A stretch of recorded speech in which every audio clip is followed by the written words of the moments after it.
نبی بھی جانتا ہے۔ میں نے کہا رب کہتا ہے وما ہوا علی الغیب بدنین، میرا نبی غیب بتانے میں بخیل نہیں ہے۔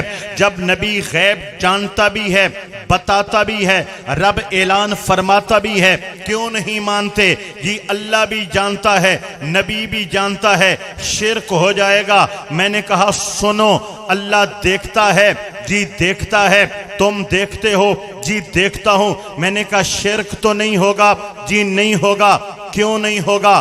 اللہ خود دیکھتا ہے، میں اللہ کے دکھانے سے دیکھتا ہوں۔ میں نے کہا رب سنتا ہے؟ کہنے لگا سنتا ہے۔ میں نے کہا تم بھی سنتے ہو؟ میں بھی سنتا ہوں۔ میں نے کہا رب بھی سمیع ہے، سننے والا، تو بھی سمیع ہے، سننے والا، رب بھی بصیر ہے، دیکھنے والا، تو بھی بصیر ہے، دیکھنے والا۔ شرک کیوں نہیں ہوتا؟ توجہ کرائے میرے بھائیو، شرک کیوں نہیں ہوتا؟ کہنے لگا رب جو سنتا ہے خود سے سنتا ہے، میں جو سنتا ہوں سنوائے سے سنتا ہوں۔ رب جو دیکھتا ہے خود سے دیکھتا ہے، میں جو دیکھتا ہوں دکھائے سے دیکھتا ہوں۔ میں نے کہا یہاں موت کیوں پڑتی ہے؟ رب جو جانتا ہے خود سے جانتا ہے، مصطفیٰ جو جانتے ہیں رب کے بتائے سے جانتے ہیں۔ اور نعرے میں مارا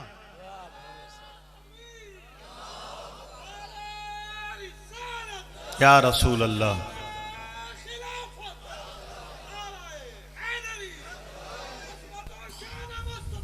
اللہ اکبر و کبیرہ۔ وہ تمام صفات کہ جو اللہ نے بندوں کو دی ہیں، بندوں میں عطائی طور پہ ماننے میں شرک نہیں ہوتا۔ جب وہی بات ہم مصطفیٰ پاک سرکار دو عالم علیہ السلام کے لیے مانتے ہیں تو شرک کی باتیں یاد آ جاتی ہیں۔ اللہ کریم فرماتا ہے وَإِنَّا لَهُ لَحَافِظُونَ، ہم حافظ قرآن ہیں، یعنی قرآن دی حفاظت کرن والا خود خدا۔ جس بچے دے سینے چ قرآن آیا او بھی حافظ ہو گیا۔ بچے نو بھی حافظ کیوں آکھا ویندے؟ اللہ بھی حافظ، بچہ بھی حافظ۔ توجہ میرے بھائیو، اللہ بھی حافظ، بچہ بھی حافظ۔ کچھ کام ایسے ہیں جو اللہ پاک بغیر اسباب کے کرتا ہے، کچھ کام ایسے ہیں جو اللہ اسباب سے کرتا ہے۔ اللہ اسباب سے کرتا ہے، بغیر بادلوں کے پانی برسا سکتا ہے، بادلوں کو سبب بنا دیا ہے، بغیر ہواؤں کے بادل اڑا سکتا ہے، ہواؤں کو سبب بنا دیا ہے، بغیر بیج کے اناج اگا سکتا ہے، اناج کو سبب بنا دیا ہے، بغیر پلائی کے پانی کے سبزے اگا سکتا ہے، پانی کو سبب بنا دیا ہے، بغیر ماں کے بندہ بنا سکتا ہے، بغیر باپ کے بندہ بنا سکتا ہے، بغیر ماں باپ کے بندہ بنا سکتا ہے، لیکن ماں باپ کو سبب بنا دیا ہے۔ تو اللہ کی سنت ہے، مشیت ہے، اللہ نے اسباب بنائے ہیں بغیر سبب کے۔ قیامت تک قرآن کی حفاظت خود فرما سکتا ہے، لیکن قیامت تک قرآن کی حفاظت کے لیے رب ذوالجلال نے حافظ قرآن کو سبب بنا دیا ہے۔ حافظ قرآن اسباب میں سے ایک سبب ہے جس کے ذریعے اللہ پاک قرآن کی حفاظت قائم اور دائم رکھے ہوئے ہے۔ اب میں اس پر ایک مثال دوں گا اور پھر بات آگے بڑھاؤں گا۔ سامعین محترم، ماہ رمضان تراویح ادا کی جا رہی ہے۔ ماہ رمضان بڑے قاری صاحب، بڑے امام صاحب، بڑے استاد صاحب مصلی امامت پہ کھڑے ہیں، قرآن پڑھتے جا رہے ہیں، قرآن کے نور سے سینوں کو منور کرتے چلے جا رہے ہیں۔ پہلی صف میں، دوسری صف میں کہیں 10 سال کا بچہ قرآن کا حافظ کھڑا ہے۔ قاری صاحب قرآن پڑھتے پڑھتے کہیں پر آیت آگے پیچھے ہو گئی یا رک گئے، یا زیر زبر پیش کا فرق آ گیا، یا کہیں پر ایک پارے سے دوسرے پارے میں چلے گئے۔ 10 سال کا بچہ بول پڑا، لقمہ دینے لگا، قاری صاحب کو پیچھے ریورس کرنے لگا، قاری صاحب کو بتانے لگا مولا وہ اتنا بڑا قاری، یہ اتنا چھوٹا بچہ لقمہ دے رہا ہے۔ فرمایا ہم قرآن کی حفاظت کرنے والے ہیں، ہم چاہیں تو بڑے بڑے علماء سے حفاظت کرائیں گے، ہم چاہیں تو بڑے بڑے قاریوں سے حفاظت کرائیں گے، ہم چاہیں تو 10 سال کے بچوں سے بھی قرآن کی حفاظت کرائیں گے۔ تو حافظ قرآن اللہ کے سپاہیوں میں سے ایک سپاہی ہے، اللہ کی فوجوں میں سے، فوجیوں میں سے ایک فوجی ہے جو قرآن کی حفاظت پر مامور ہے۔ اب آئیے سامعین محترم، ایک ایسا دور بھی آیا، ہلاکو خان کا دور بھی مسلمانوں نے دیکھا، چنگیز خان کا دور بھی مسلمانوں نے دیکھا۔ ظالم حکمران کبھی انگریز مظالم ڈھاتا ہے اور کبھی بد مذہب بے مذہب لا دینی قوتیں اپنی طاقت دکھاتی ہیں۔ ایسے دور بھی آئے جب لاکھوں علماء کی گردنوں کو اڑایا گیا، ایسے دور بھی آئے جب مسلمانوں کی لاشوں کو ٹکڑے ٹکڑے کر کے آگ میں جلایا گیا، ایسے دور بھی آئے جب کتب خانہ اسلامیہ جن میں لاکھوں کتابیں پڑھی تھیں ان کو جلایا بھی گیا، ان کو دریاؤں میں ڈالا بھی گیا۔ ایسا دور بھی آیا کہ جب دنیا بھر کے قرآن کے نسخوں کو جلا دینے کا آرڈر آیا، تاکہ دنیا سے جب قرآن ختم ہو جائے گا، مسلمان ختم ہو جائے گا، اسلام ختم ہو جائے گا۔ یہ دنیا کے قرآن جلانے نکلے تھے، شہید کرنے نکلے تھے، ختم کرنے نکلے تھے۔ اچانک کسی کہنے والے نے کہا کبھی نہیں کر پاؤ گے۔ کہا کیوں نہیں کر پائیں گے؟ فوج ہماری ہے، طاقت ہماری ہے، ہتھیار ہمارے ہیں، جبر ہمارا ہے، سلطنت ہماری ہے، زمین پہ راج ہمارا ہے، ہم کیسے نہیں کر پائیں گے؟ کہنے والے نے کہا صرف قرآن ان کے ورقوں میں نہیں لکھا ہوا بلکہ قرآن مسلمانوں کے سینوں پہ لکھا ہوا ہے۔ نعرہ رسالت! اگر تم قرآن مقدس کو دنیا سے ناپید بھی کر دو گے تو روئے زمین پر ہر وقت قرآن کے ہزاروں لاکھوں حافظ موجود ہیں جو قرآن کو پھر لکھیں گے اور پھر نوکے قلم پر لاتے ہوئے یہ تحریر میں لے آئیں گے۔ لہذا قیامت تک قرآن نہیں مٹ سکتا کہ امت مسلمہ، امت محمدی میں کوئی ایسا دور نہیں گزرا ہے کہ جس دور میں لاکھوں کی تعداد میں روئے زمین پر قرآن کے حافظ موجود نہ ہوں۔ یہ اللہ کے کلام کا ایجاد ہے، یہ رب کے کلام کا معجزہ ہے۔ اب آئیے ایک اور بات، میں سادی باتیں کر رہا ہوں اور اپنا موضوع چلا رہا ہوں تاکہ آپ مشکلوں میں نہ پڑیں، لیکن سبحان اللہ تو بول دینا۔ اگلی بات سنیے دوستو، کیا دنیا میں آپ کو کوئی ایسا بندہ ملے گا اردو کی 100 صفحے کی کتاب ہو اور اس کی مادری زبان بھی اردو ہو اور وہ پوری کتاب اس کو زبانی یاد ہو؟ آپ کو ایسا بندہ نہیں ملے گا۔ انگریزی لکھی ہوئی کتاب کسی انگلش والے کو دو جس کی مادری زبان انگریزی ہو اور بولو یہ کتاب ازبر کر کے دکھاؤ، نہیں ملے گا۔ بلوچی ہو، سندھی ہو اور پختون ہو، پنجابی ہو، سرائکی ہو، مادری زبان میں لکھی ہوئی کتاب کسی کو پیش کرو، یہ کتاب زبانی یاد کرو، 100 صفحے 50 صفحے نہیں کر پائیں گے۔ لیکن کیا وجہ ہے؟ قرآن عربی زبان میں ہے اور قرآن کی 6666 آیات مقصہ ہیں، اتنی موٹی جلد بنتی ہے، قرآن عربی میں ہے، سرائکی والے کو بھی یاد ہے، پشتو والے کو بھی یاد ہے، انگریزی والے کو بھی یاد ہے، اردو والے کو بھی یاد ہے۔ دنیا کی ہر زبان میں رہنے والے مسلمان موجود ہیں اور دنیا کے ہر زبان جاننے والوں میں قرآن کے حافظ موجود ہیں۔ مولا اردو والے کو اردو کتاب یاد نہ ہوئی، سرائکی والے کو سرائکی کتاب یاد نہ ہوئی، پشتو والے کو پشتو کتاب یاد نہ ہوئی، یہ عربی کتاب سب کو یاد کیسے ہو گئی؟ فرمایا یہ تمہارا کمال ہوتا تو اردو کتاب بھی یاد کر لیتے، تمہارے حافظے کا کمال ہوتا تو انگریزی کتاب بھی یاد کر لیتے، تمہارے حافظے کا کمال ہوتا تو اپنی زبان کی کتاب یاد کر لیتے۔ یہ تمہارا کمال نہیں ہے، یہ قرآن کا کمال ہے۔ جو قرآن سے دل لگاتا ہے قرآن اس کے سینے میں اتر جاتا ہے۔ اللہ اکبر و کبیرہ، یہ میرے رب ذوالجلال نے اعلان کیا انا لہو لحافظون، ہم ہی قرآن کی حفاظت کرنے والے ہیں۔ لہذا میرے بھائیوں، آج 1400 سال گزر چکے ہیں، قرآن بدلا نہیں ہے، قرآن میں تبدیلی نہیں آئی ہے، قرآن کے اندر فرق نہیں آیا ہے، بدلنے کی کوششیں کی گئی ہیں۔ الف لام میم الحم سے لے کر پھر الف لام میم سے لے کر والناس تک 1400 سال پہلے جیسے قرآن تھا آج بھی ہے، نہ حرف بدلا، نہ آیت بدلی، نہ زیر بدلی، نہ پیش بدلی۔ یہ سارا معاملہ کیا ہے؟ یہ رب کا چیلنج ہے، رب کا اعلان ہے، وَإِنَّا لَهُ لَحَافِظُونَ۔ قیامت تک قرآن کی حفاظت کرنے والا خود خدا ہے۔ اللہ اکبر و کبیرہ۔ سامعین محترم، اب اگلی گزارش یہ ہے، قرآن مقدس کو یاد کرنے اور قرآن مقدس کو عام کرنے کے اندر جن لوگوں کا کردار ہے وہ مدارس دینیہ ہیں۔ مدارس دینیہ میں بیٹھے ہوئے علماء، حفاظ قرآن اور قرہ حضرات، یہ ان کا کام ہے۔ یہ قرآن پر محنت کرتے ہیں، قرآن کی لگن ہے، قرآن کا شوق ہے۔ آپ ذرا پوچھیں کسی قاری صاحب سے آپ کی تنخواہ کتنی ہے، بتاتے ہوئے اور پوچھتے ہوئے شرم محسوس ہوگا۔ امام مسجد سے پوچھئے آپ کا وظیفہ کتنا ہے، بتاتے ہوئے اور سنتے ہوئے شرم محسوس ہوگی۔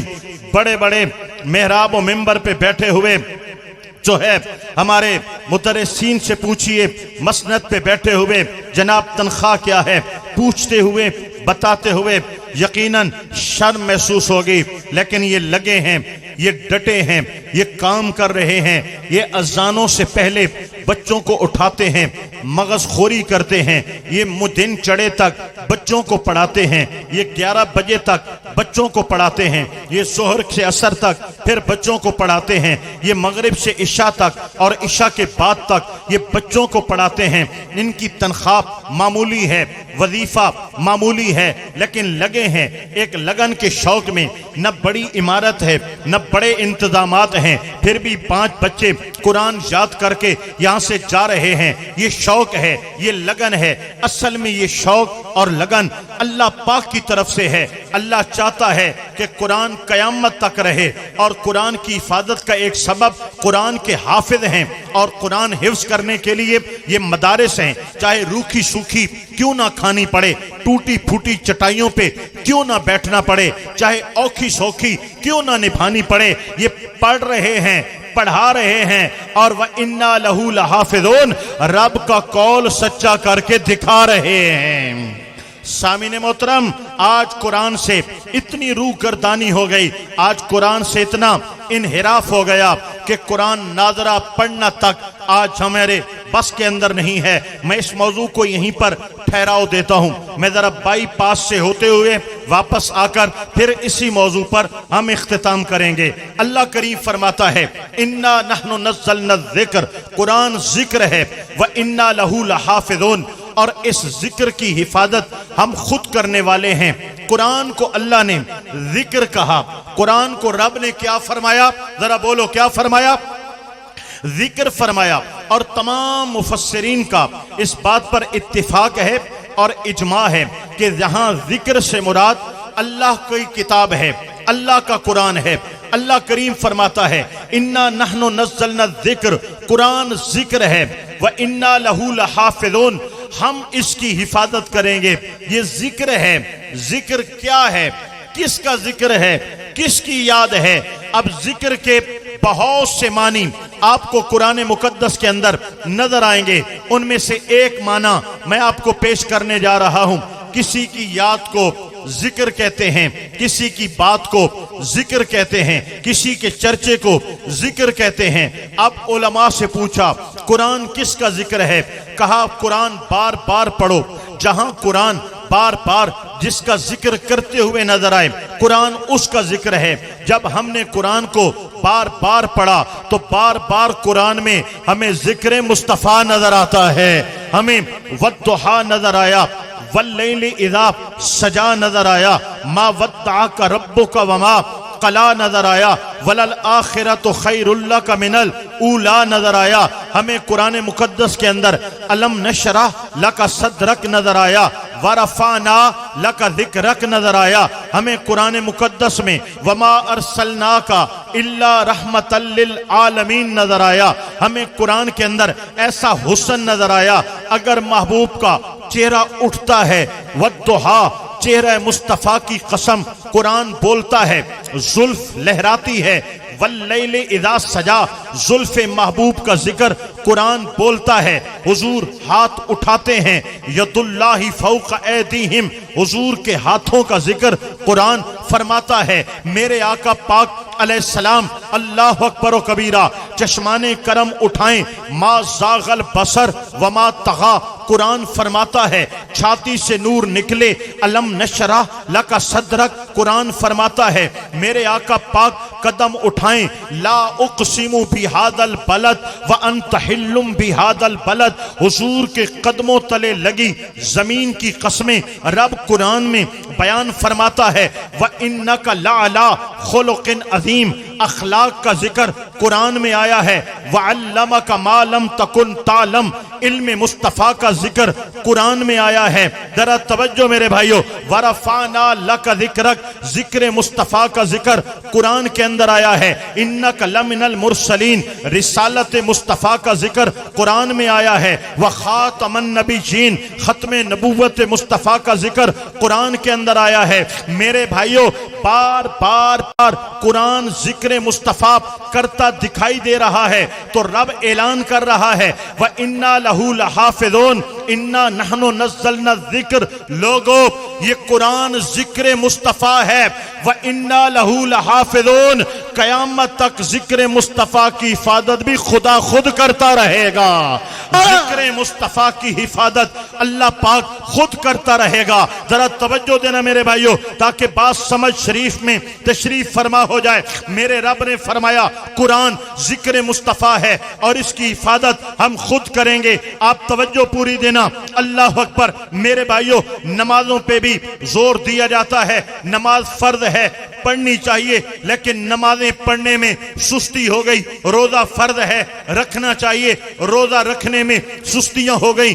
حج فرض ہے، کرنا چاہیے، لیکن سستیاں آ گئیں۔ اللہ کی یاد، اللہ کا ذکر کرنے میں فضل ہے، برکت ہے، فضیلت ہے، لیکن سستیاں آ گئیں۔ زکوٰۃ ہے، صدقہ ہے، خیرات ہے، کرنا چاہیے، لیکن سستیاں آ گئیں۔ ہماری ہر نیکی میں سستی آ گئی، مسجدیں ویران ہو گئیں، تلاوت قرآن پاک کی طرف ہماری توجہ ہٹ گئی ہے۔ لیکن میرے بھائیو ذرا توجہ تو کرو، نبی پاک علیہ السلام کا ذکر پاک، آپ کے میلاد کی محفل ہو، آپ کی نعت کی محفل ہو، آپ کی یاد کی محفل ہو، آپ کی شان و شوکت کی محفل ہو، آج سے 20 سال پہلے کتنی جگہوں پہ حضور کا ذکر ہوتا تھا، منع کرنے والے کرتے رہے، فتوے لگانے والے لگاتے رہے، بدعت بدعت کہنے والے عین پہ زور دے دے کر ان کے گلے بیٹھ گئے۔ کیا ذکر مصطفیٰ رکا ہے، بند ہوا ہے؟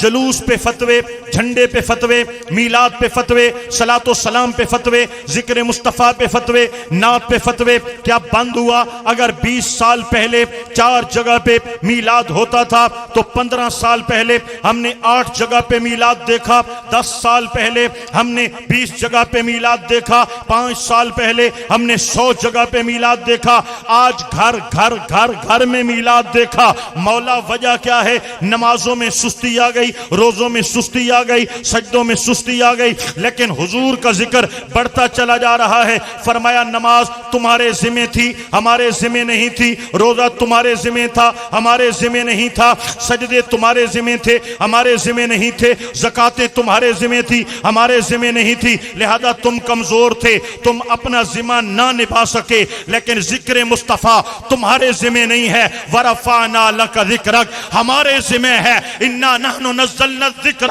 ہمارے ذمہ ہے، وَإِنَّا لَهُ لَحَافِظُونَ ہمارے ذمہ ہے، لہذا دبانے والے آتے رہے، مٹانے والے آتے رہے، منع کرنے والے آتے رہے، فتوہ لگانے والے آتے رہے، مٹ گئے، نام مٹ گئے، قبریں ویران ہو گئیں، گھر بستیاں سنسان ہو گئیں، مدارس سنسان ہو گئے، گھر قبیلے سنسان ہو گئے، ذکر مصطفیٰ بڑھتا ہی بڑھتا چلا جا رہا ہے۔ ورفعنا لک ذکرک کا ہے، آیا تجھ پر بول بالا ہے تیرا ذکر ہے اونچا تیرا عقل ہوتی تو خدا سے نہ لڑائی لیتے یہ گھٹائیں اسے منظور بڑھانا تیرا یہ فرش والے تیری شوکت کا علو کیا جانے خسروا عرش پہ اڑتا ہے پھریرا تیرا آسمان خاں زمین خاں زمانہ مہمان صاحب خانہ لقب کس کا ہے تیرا تیرا مٹ گئے مٹتے ہیں مٹ جائیں گے دشمن تیرے مٹ گئے مٹتے ہیں مٹ جائیں گے دشمن تیرے نہ مٹا ہے نہ مٹے گا کبھی چرچا تیرا نعرہ تکبیر نعرہ رسالت نعرہ خلافت نعرہ حیدری لبیک لبیک لبیک یا رسول اللہ لبیک لبیک لبیک یا رسول اللہ لبیک لبیک لبیک یا رسول اللہ اللہ اکبر و کبیرہ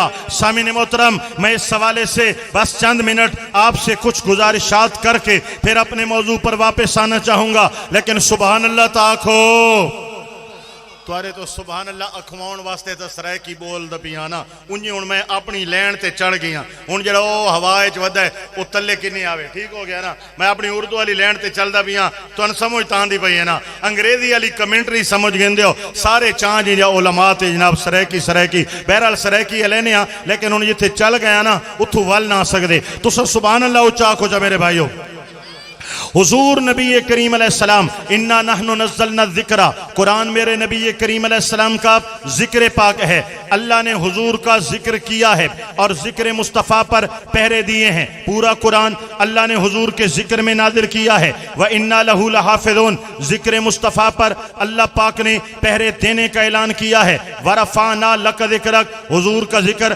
اللہ پاک نے بلند کرنے کا اعلان کیا ہے سامعین محترم وجہ کیا ہے نبی کریم علیہ السلام وجہ تخلیق کائنات ہیں نبی کریم علیہ السلام محبوب خدا ہیں نبی کریم علیہ السلام عین ایمان ہیں نبی کریم علیہ السلام جان ایمان ہیں نبی کریم علیہ السلام ایمان کی بھی جان ہے کلمے کی بھی جان ہے نبی کریم علیہ السلام اللہ اور مخلوق کے درمیان سب سے بڑا واسطہ ہے سب سے بڑا وسیلہ ہے وہ نہ ہوتے قرآن ادھر سے ادھر کیسے آتا وہ نہ ہوتے کلمہ ادھر سے ادھر کیسے آتا وہ نہ آتے سینے روشن کیسے ہوتے وہ نہ آتے نماز روزہ صدقہ خیرات کون سکھاتا وہ نہ آتے ہمیں دین کون سمجھاتا وہ نہ ہوتے خدا کا پتہ کون بتاتا ایک بات اس حوالے سے یاد آئی یہ پیش کر کے میں آگے جاؤں گا مدینے کا بازار ہے نبی کریم علیہ السلام نے ایک یہودی کو دیکھا اس کے پاس خوبصورت گھوڑا ہے بیچو گے بیچوں گا کتنے میں اتنے میں سودا ہو گیا یہیں ٹھہرو ہم گھر جاتے ہیں پیسے اٹھا کے لاتے ہیں ہم پیسے دیں گے تم سواری دے دو گے ٹھہر گیا حضور گھر چلے گئے آنے والا آیا سودا ہے بیچو گے کہا بک گیا کتنے میں اتنے میں کہا 50 زیادہ لے لو کہا ڈن ہو گیا حضور سے سودا کیا ادھر 50 زیادہ مل رہا تھا سودا توڑ دیا ادھر سودا طے کر دیا اب لین دین چل رہا تھا حضور تشریف لے آئے یہ لو پیسے 2 سواری کون سی سواری کون سے پیسے فرمایا سودا جو ہوا کہنے لگا کوئی سودا نہیں ہوا فرمایا ابھی ہوا سواری تو دینی ہوگی تم زبان سے نہیں پھر سکتے کہنے لگا گواہ لاؤ توجہ میرے بھائیو گواہ لاؤ میرے آقا نبی کریم علیہ السلام کو کہتا ہے گواہ لاؤ چند بندے جمع ہو گئے رش پڑ گیا حضور آقا پاک کے غلام قریب سے گزرے جا رہے ہیں جب دیکھا رش لگا ہے قریب آ گئے کہنے لگے کیا معاملہ ہے پتہ چلا یہ معاملہ ہے توجہ ہے میرے بھائیو یہ معاملہ ہے